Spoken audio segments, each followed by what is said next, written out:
नमस्कार। कांग्रेस का नया अध्यक्ष चुनने की तैयारी शुरू हो गई है। कांग्रेस कार्य समिति की पिछली बैठक में तय हुआ था कि 20 अगस्त से 21 सितंबर के बीच नया अध्यक्ष चुन लिया जाएगा। अब 21 सितंबर के पहले कांग्रेस के नए अध्यक्ष का चुनाव हो जाना है। कांग्रेस के नेता बता रहे हैं कि अभी 1-2 दिन की जो देरी हुई है उसका कोई मतलब नहीं है। 21 अगस्त के पहले पार्टी को नया अध्यक्ष मिल जाएगा। अब सवाल है कि कौन होगा कांग्रेस का नया अध्यक्ष। कांग्रेस के पास क्या विकल्प हैं और कांग्रेस के सामने क्या मुश्किलें हैं। कांग्रेस के सामने कई विकल्प हैं तो कई मुश्किलें भी हैं, कई दुविधाएं भी हैं। कांग्रेस के सामने विकल्प यह है कि सोनिया गांधी कंटिन्यू करती रहें, वो अध्यक्ष बनी रहें। दूसरा विकल्प यह है कि राहुल गांधी कांग्रेस के अध्यक्ष बने, वो एक बार अध्यक्ष रह चुके हैं, उनको फिर से चुने जाने का विकल्प है। तीसरा विकल्प है कि प्रियंका गांधी वाड्रा कांग्रेस की अध्यक्ष बने।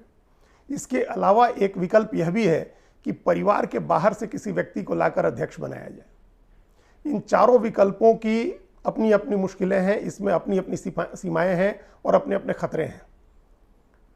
इन्हीं खतरों में, इन्हीं मुश्किलों में कांग्रेस की दुविधाएं छिपी हुई हैं।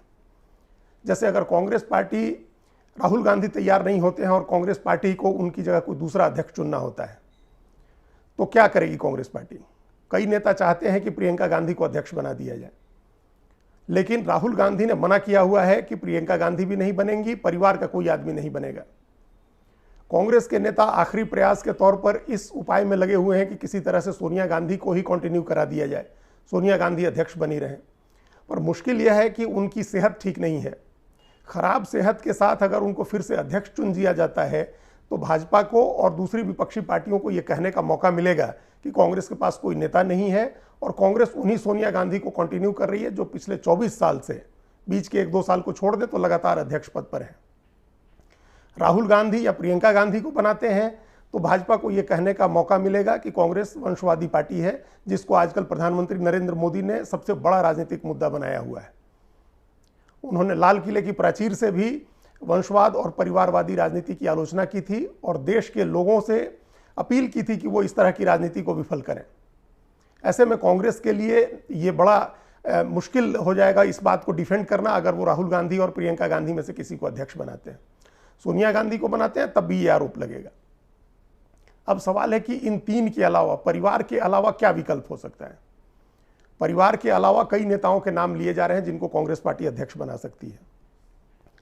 कहा जा रहा है कि मल्लिकार्जुन खड़गे अध्यक्ष हो सकते हैं। वो बड़ा चेहरा है, राज्यसभा में नेता हैं और इसके पहले लोकसभा में नेता थे। उनके अलावा मीरा कुमार का भी नाम लिया जा रहा है। कुछ लोग रमेश चेन्नीथला का नाम चला रहे हैं तो कई लोगों को लग रहा है कि राजस्थान के मौजूदा मुख्यमंत्री अशोक गहलोत अध्यक्ष हो सकते हैं। मुकुल वासनिक का भी नाम है और सुशील शिंदे का भी नाम है। अब सुशील शिंदे, मुकुल वासनिक, मल्लिकार्जुन खड़गे, ये 3 दलित चेहरे हैं, कांग्रेस पार्टी के पुराने चेहरे हैं और परिवार के प्रति निष्ठावान भी हैं। अशोक गहलोत मुख्यमंत्री हैं और कांग्रेस के संगठन महामंत्री के तौर पर काम कर चुके हैं, तो जाहिर तौर पर उनका एक अखिल भारतीय व्यक्तित्व है।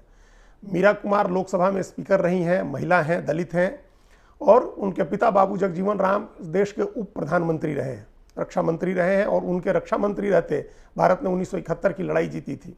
पाकिस्तान का विभाजन हुआ था, बांग्लादेश बना था। तो ये 5 नाम बड़े हैं। लेकिन क्या कांग्रेस पार्टी कोई जोखिम लेगी, कोई ये परिवार के बाहर के किसी नेता को बिठा करके कांग्रेस को ऐसा मौका देगी कि पुराना इतिहास दोहराए। कांग्रेस का दूसरे परिवार के बाहर के किसी को अध्यक्ष बनाने का अनुभव बहुत खराब रहा है। इंदिरा गांधी और राजीव गांधी के बाद जब कांग्रेस पार्टी का पतन शुरू हुआ, उसकी सीटें घटनी शुरू हुई, गठबंधन की राजनीति शुरू हुई, तो 2 नेताओं को कांग्रेस का अध्यक्ष बनाया गया जो परिवार के बाहर के थे। पहले पीवी नरसिंह राव बने और उनके बाद सीताराम केसरी बने।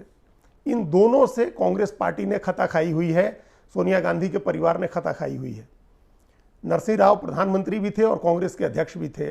उन्होंने कोई कसर नहीं छोड़ी थी कि सोनिया गांधी और उनका परिवार राजनीति से बाहर हो जाए, कांग्रेस की राजनीति उनके परिवार के ग्रिप से, उनके परिवार के हाथ से निकल जाए।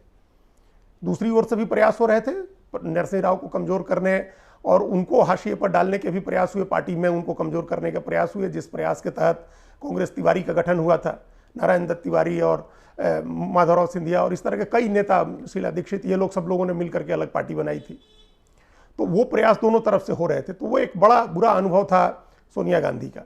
सीताराम केसरी अध्यक्ष बने, उनका कोई जनाधार नहीं था, वो पार्टी के कोषाध्यक्ष थे, तो उनसे भी कांग्रेस का सोनिया गांधी के परिवार का अनुभव कोई बहुत अच्छा नहीं रहा, उनसे बल्कि और ज़्यादा खराब रहा।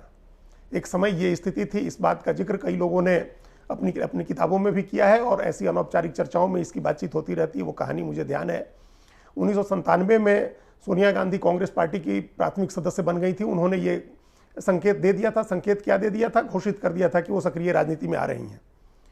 और वो उन्होंने, और 98 के जनवरी फरवरी में चुनाव होने वाले थे, लोकसभा के फरवरी में लोकसभा के चुनाव होने वाले थे, समय से पहले सरकार गिर गई थी अटल बिहारी वाजपेयी की और फिर से चुनाव होने वाले थे।